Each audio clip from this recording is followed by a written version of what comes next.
Who can ride a bike? Everybody ride a bike? Who plays a musical instrument? There's quite a lot of you. Who writes poetry? Anything else? And the idea of using a trigger like poetry, like music, like something elemental that can actually drive you to use the whole brain, in my view, is well worth pursuing. Poetry is about words. Poetry is about squeezing words, really, so that you can get your message encapsulated without lots and lots of stuff. Let's have some inhibiting words, things that stop you doing things. And let's have a look at motivation. Because, you know, anybody in the HR business, in the learning business, the development business, what are we trying to do? We're trying to motivate people. It's just to show that there is, you know, some words can be absolutely the same and have totally different meaning. Another example in business, a very small one, another client of mine attended a workshop I did. She went back to the office and she wrote a poem to the chief executive of every company that was a little bit slow in paying. And she told me within 7 days they'd all paid. So there's a practical use as well. If you would focus on the blank column, and I would like you to write in that column one word and one word only, and not one word for each bullet point, but it's the word that describes the thing that is stopping you getting from the present to the future. I want to write about, and then there's a blank, just on the first line, I want to write about. And in a few moments, I'm going to ask you to do something. But first, will you, on the line or in the blank, put the word that you put in the center of that chart? And in a few moments, I'm going to ask you to write a poem with that as the first line. And it's dead easy. Because poetry isn't about rhyming or scanning or meter or all that stuff that was put into us at school. It's about breathing. It's just letting go. I want to talk about control. Control of my emotions. It's my life. I see the argument coming, but I plunge in it. It's not my fault. Well, if only you had. It's often my fault. I should take some responsibility, ownership, empower myself to change. Don't get me wrong, these arguments aren't serious. They're normal for a couple of years. But I could do better. I must read the signs. What I'd like to encourage you all to do, please, is actually share with the room now, which is not as frightening. A dozen people that you share with each other. So, how? Thank you. How? I can't. What can't you not? Fear. Fear of falling, failing, fulfilling. Have faith. Follow it. Allow yourself to be led. Let go and live. Feel the excitement, elemental energy erupting. Let the how take your hand and lead you. Go, flow, fall, fail, and be fulfilled.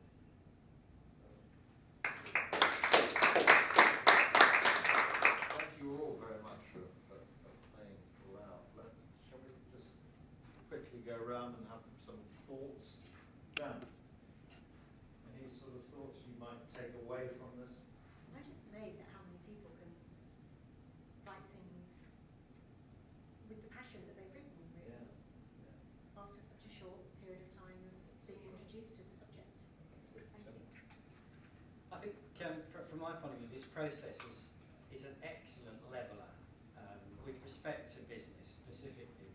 If you put a bunch of senior board members together, or a bunch of highbrow managers, or even a team that work in the shop floor together, and you throw this concept at them, they cannot come away, if they've done it properly, not trusting and knowing the other people and feeling like they can work with them better. It's been a wonderful morning, and really thank you, David, for reminding me about the beauty of poetry and really how it can get really deep inside whatever issues you've got deep inside and put it out really quickly and get rid of it. And taking this into businesses must be a wonderful opportunity, especially in boardrooms and teams, to actually get really to what is really driving in the centre. What is it that's driving? What are the issues?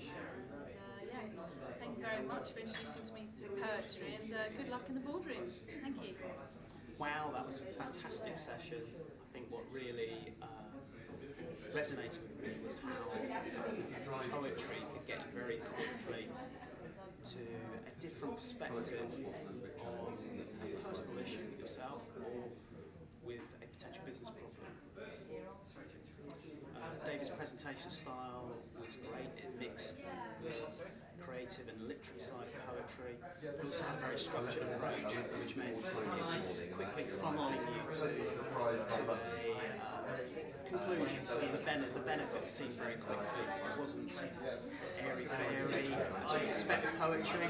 It was actually quite structured, and as I said, the benefits were very apparent quite quickly. I want to know what you ache for, and if you dare to dream of meeting your heart's longing. It doesn't interest me how old you are. I want to know if you will risk looking like a fool for love, for your dreams, for the adventure of being alive. It doesn't interest me what planets are squaring your moon. I want to know if you've touched the center of your own sorrow, if you've been opened by life's betrayals, or have become shriveled and closed from further pain. I want to know if you can sit with pain, mine or your own, without moving to hide or fade it or fix it. I want to know if you can be with joy, mine or your own, if you can dance with wildness and let the ecstasy fill you to the tips of your fingers and toes without cautioning us to be careful, be realistic, or to remember the limitations of being human. It doesn't interest me if the story you're telling me is true. I want to know if you can disappoint another to be true to yourself, if you can bear the accusation of betrayal and not betray your own soul. I want to know if you can be faithful and therefore be trustworthy. I want to know if you can see beauty, even if it's not pretty every day, and if you can source your life from its presence. I want to know if you can live with failure, yours and mine, and still stand on the edge of a lake and shout to the silver of a full moon, yes! It doesn't interest me to know where you live or how much money you have. I want to know if you can get up after a night of grief and despair, weary and bruised to the bone, and to do what needs to be done for the children. It doesn't interest me who you are or how you came to be here. I want to know if you will stand in the center of the fire with me and not shrink back. It doesn't interest me where or what or with whom you have studied.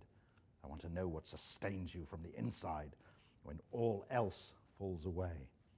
I want to know if you can be alone with yourself and if you truly like the company you keep in the empty moments.